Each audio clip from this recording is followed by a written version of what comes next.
Jane, thank you so much for joining us here over the Zoom for Santa Barbara International Film Festival Director of the Year tribute. It's great to be speaking with you. And I guess, to begin with, the obvious question I'm sure you get everywhere you go, why what primarily appealed to a woman from New Zealand about a toxic male in the American West? Yeah, I mean, I don't think that the guy is appealing at all to almost anybody, but I think what made the story so interesting was Thomas Savage's portrayal of him within this incredibly curious quartet of characters, and how the story actually revealed him as, even though he is in every way a terrible bully, you get to realize that his play of strength is really a front, and underneath it, when you peel the onion, we see somebody who's incredibly vulnerable. So I think it's the complex approach to it. Like, it's not just like, oh, you're bad, and in fact, it's about the nature of our humanity, and that's what I really love. And I also really love the portrayal of Peter, and where you're dealing with this boy who's probably been bullied his whole life, and he's gained some curious strengths. And we get to see how they play out in his desire to protect his mother. I think he's told a story, about the West, which has many romantic myths around it, and I'm seduced by them as well. But here, Thomas Savage actually lived that life in Dillon, Montana, and he really did live in a ranching family with an uncle who was really difficult, a bitch of a guy, really. Who taunted his mother horribly. The character of Rose, I think, is probably almost certainly based on his mother. And, he was a generous, warm, sweet woman, and so I think in the end, the story has a positive feeling to it, because right in the last shot, we get to see the kiss.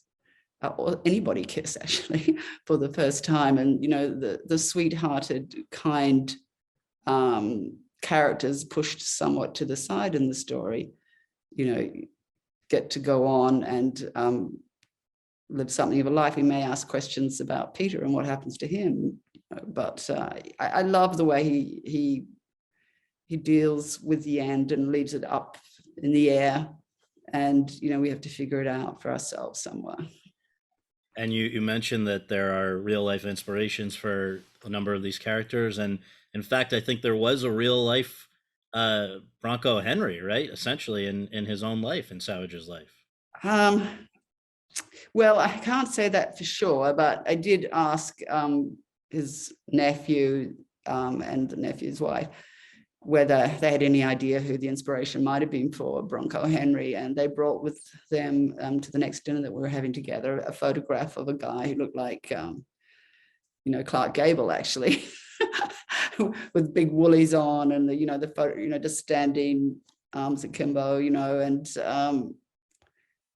that's who I have in my mind. I mean, I don't know really if that event happened or not. That's an imaginary, fictitious creation by Thomas Savage. But this was the guy that apparently worked on the ranch the character might have been based on. So let's go for a second away from the film specifically, and just about your attitudes towards film these days overall. I know that it's been 12 years since we last saw a feature film from you in Bright Star, but you've certainly been busy in television and other things. And I guess I just wonder, did you begin to miss the feature film format, or what was it that brought you back? Well, I did actually begin to miss the that gorgeous 2 hours. And I found myself reaching and searching for it on different online platforms as well. Not always wanting to invest in like an 8 hour or 10 hour TV series, which are also hyped up to just create that sense of, needing to watch the rest of it. And I did, in a way, enjoy the fast pace of the television making, but I really felt I had it within me to make something in a very detailed, very fine way. And that became something that, I felt some sort of yearning towards.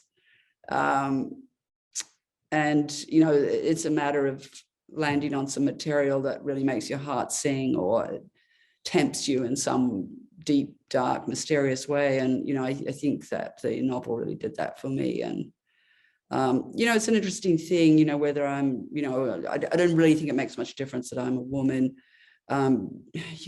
People like Tolstoy wrote about women all the time. I mean, I think it's just, wherever your human curiosity takes you is where you should be. Although it is interesting, isn't it, that I think of all your excellent films over the years, this is the first one to have as its central protagonist a male. I think that was really more for, political reasons for me early on, because, initially I just wanted to see people like myself in stories, women. And, because there was just so few women working in the industry as directors and writers, or maybe more as writers, that I did feel a commitment to staying with women's stories. However, I think because of the Me Too movement and so many more women moving into the space and telling amazing stories, and I felt emboldened to do, to tell whatever story I fell in love with. Absolutely. Now, going back to the piano and I think a number of your films, there seems to be, I don't know if this is just purely coincidental, but I'd like to ask you, there seems to be a recurring thing of a tormented woman, right? A woman who is in a situation that it's hard to escape from and probably shouldn't be subjected to what she's going through in the first place. Is there, I had read in a New York Times profile, New York Times Magazine profile you recently did, that it might even in some ways, maybe even just subconsciously trace back to a bizarre thing that unfortunately I guess you and your sibling dealt with as children. But I just wonder, in your own mind, do you think there's any rhyme or reason to this? I think there's always rhyme and reason, but I don't know, it's not my style to sort of hunt that down as much as just be in it, and whatever causes it in the first place, I don't really know if there's a 1-to-1 ratio of it, but for sure, most people don't get through life without some suffering, that's men and women, or some challenges or something pretty difficult happening to them, especially, kind of creative people, because it's sometimes those thorns that really compel you to think more deeply about life. I mean, as a young person, I was very often sick, like for months on end. And I think it forced me to be a much more reflective person, because, I had to spend months in bed, with pneumonia or collapsed lung, which was my condition. And, there was no television, there was just books and cutouts or, drawing to do for hours and days on end. And I really do think it made me a lot more resourceful and imaginative filling that time. And actually I hear that a lot of people had sickness earlier in their life, it kind of turns you inward. And in a way, I would say that was probably the biggest cause for me to become more thoughtful. Mm-hmm. But yes, there are, tormented women in some of my stories. And, I think I would be more likely to be one of those women than to go along sweetly with everything. Well, people may or may not know a couple things. I believe your first short film that you ever made, I think, was animated, right? And then you also went off to art school for a time. Uh, all of this leads me, just as it's just kind of background information, to a question that I heard that there was perhaps a moment when you considered making The Power of the Dog in black and white. Is that true? Yeah, I'd love to have done that. I think at the time I wanted to do that because I just wanted to have complete control of the look of the piece, and it's really hard to do that in color sometimes. Like if the grass just turned out to be extremely green because it was raining recently, then we would lose that sort of yellowy color that I was searching for. But that was not embraced by anybody else but me. I think the message was no, we've done from Netflix, we've done black and white, thank you. I wasn't lucky to get away with it like Kenneth, but in the end, I was always thinking in the back of my mind that if I didn't like the color, I'd start to kind of aim at that and try and convince everybody. But I really did like the way that the color worked out in our story. I really think it does have a glamour and a beauty to it. And we were able to control the palette, sufficiently to, I think, have it work kind of well. I never really thought about it again. But, it's always good to throw a few nasty old challenges to the finances. They can be grateful for what they get. Well, one of the other things that one always hears about you from actors is actors just love working with you, the way that you work with them, and in this case, it's basically the quartet that Jesse, Kirsten, Cody, and Benedict, and they've spoken about some of the techniques that you encourage them to do that would some of the things that you had activities even that you had them do that maybe as a viewer we would never know they had done, but it did something to help. I wonder if you can talk about some of those, right up to having apparently Benedict and Jesse waltz with each other. Well, let's start with that one. I mean, what Yeah. happens is that I love to have like about 3 weeks of rehearsal because Yeah. you don't want to just throw everybody together cold when they've, some of the characters have had a really long history together within the story. So Rose and her son and, the two brothers. But I thought it would be really cool to find a way to start our rehearsal process, which really got everybody, on the floor, up and doing stuff, but out of their heads, because, like the head is the hardest place to manage. And it, you always want the actors' energies to end up in their body and to feel, start to feel their characters in a bodily way. So I use improvisation a lot. To do that, it's my favorite tool, and it's basically what the method would do too. And then I got this great choreographer, Ross McCormick, who's really clever about movement in general, and asked him if he'd teach the two guys to waltz together, because the main thing is that Phil has to dominate.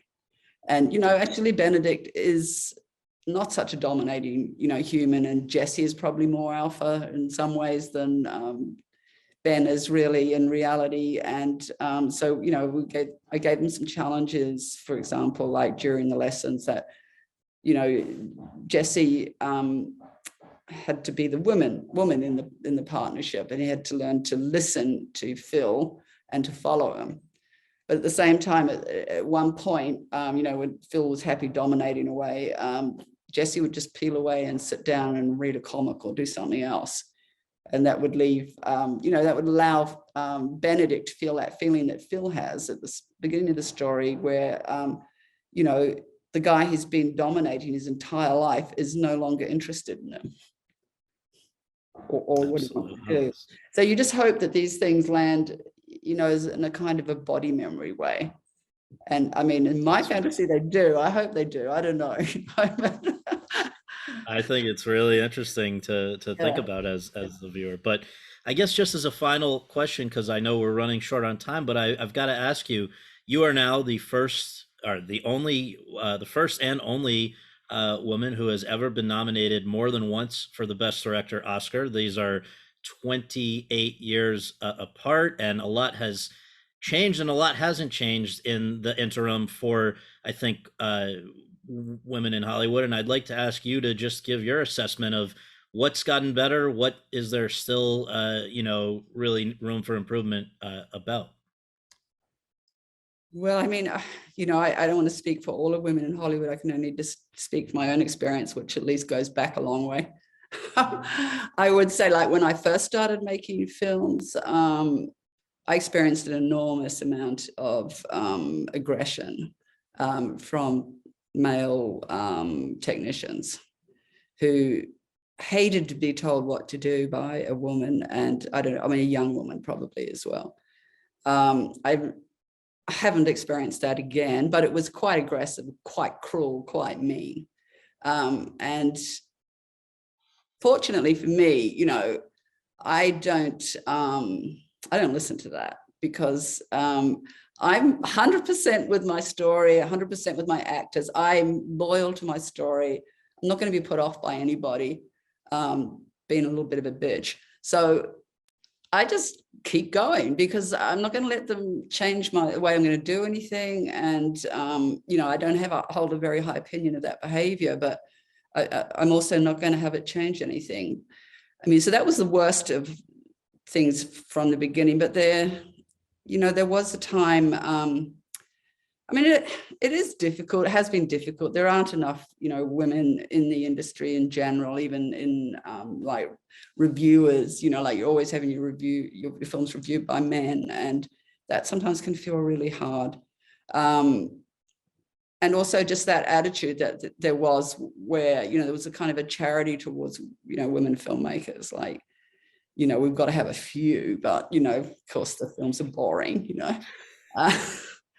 and I do feel in the last, say, 3 or 4 years that that attitude is no longer current, and it's brilliant to realize that female filmmakers are making amazing work that is highly competitive with everybody else. In fact, they're somehow the creators with the energy right now to make interesting material, and it's far from charitable to give a woman a job. It's actually, people are looking for, women to support, because I think everybody feels, men and women, that it isn't acceptable for this lack of equality. And I think everybody embraces the idea that there should be more female voices in this space. And yet it still seems to be difficult. I mean, like this year again, I think I'm the only woman in the director category. So I'm 20% of, what's represented. And, that still feels sad. I think you have to point it out. Personally, I always say, like, what's wrong with 50-50?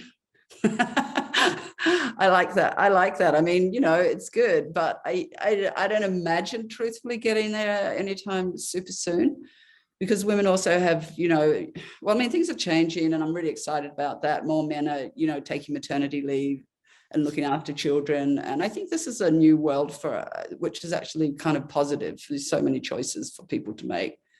And if people realize how childcare is a real issue generally for women, and include that in the package, it will make a big difference.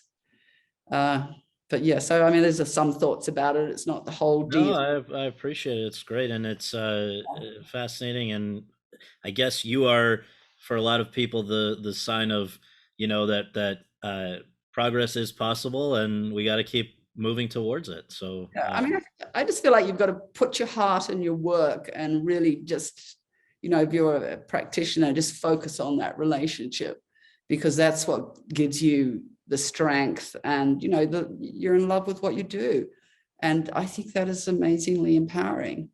I don't think it works I mean, it's actually such a distraction to think, oh, how done I am, well, what's happening, that you haven't got time for that distraction. So that's why I'm so grateful for the women from the Me Too movement, who actually have changed the world for us, well, thank you for all the beautiful films. Thank you for this one. Thank you for taking the time, and hope to see Thanks you a in lot. Yeah, person one of these days. I just want to say I'm so bummed that this has to be, done on Zoom, because I so much wanted to be there with everybody and the other directors and, share stories and have some fun together. So Well, sorry guys. there will be, I have no doubt there will be more great movies to invite you back for in the future. So thank you Okay. again. Really Thank you. appreciate it. Bye. Bye.